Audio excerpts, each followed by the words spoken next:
The Upanishads, translated by F. Max Muller, in 2 parts. Part 1, Khandogya Upanishad, 5th Prapataka, 3rd Khanda. Svetakatu Arunaya went to an assembly of the Pankalas. Pravahana Ga'adala said to him, "Boy, has your father instructed you?" "Yes, sir," he replied. "Do you know what place men go from here?" "No, sir," he replied. "Do you know how they return again?" "No, sir," he replied. "Do you know where the path of Devas and the path of the fathers diverge?" "No, sir," he replied. "Do you know why that world never becomes full?" "No, sir," he replied. "Do you know why in the 5th libation water is called man?" "No, sir," he replied. "Then why did you say you had been instructed? How could anybody who did not know these things say that he had been instructed?"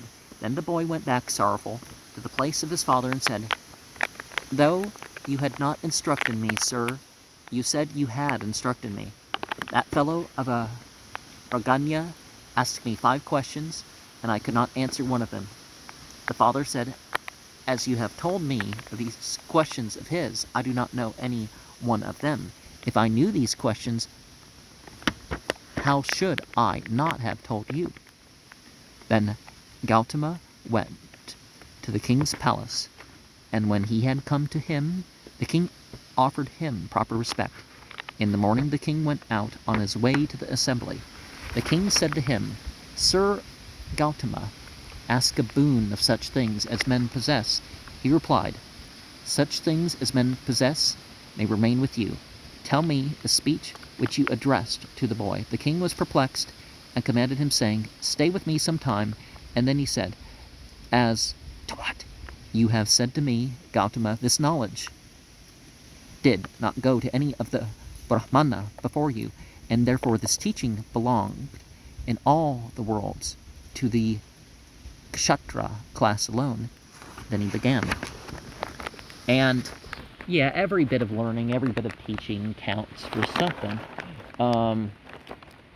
And the idea, well, you don't know our questions, it's like you haven't learned at all, and it's like, yeah, that's not how it works. And people get caught up in the particular forms of the answers that are basically the same answers, just, you could say translations, or interpretations of the same thing. It's like, well, if you don't say it in our way, it's like it doesn't count. And,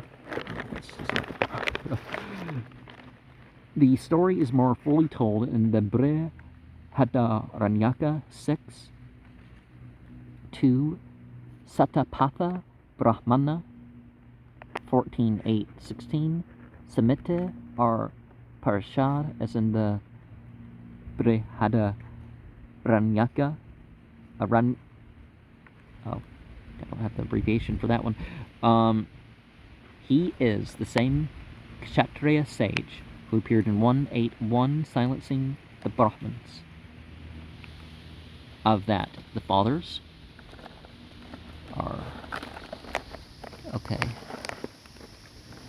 relation, the world never becomes full, okay, are, according to others, why the water has a human voice. Purusha Vaka in the Brihadaranyaka, or maybe it's a different thing with its AR, it's abbreviation, but 14.9.5. I doubt whether the elliptical construction of these sentences is properly filled out by the commentator. In the Brihadaranyaka, the construction is much easier. You know me well enough to know that whatever I know, I told you. I read Avadishyam, though both the text and the commentary give Avadishyam, still Viditavan Asme points to an original Avadishyam, and a parallel passage 6.1.7 confirms his commendation. The Khandogya Upanishad 5.2.5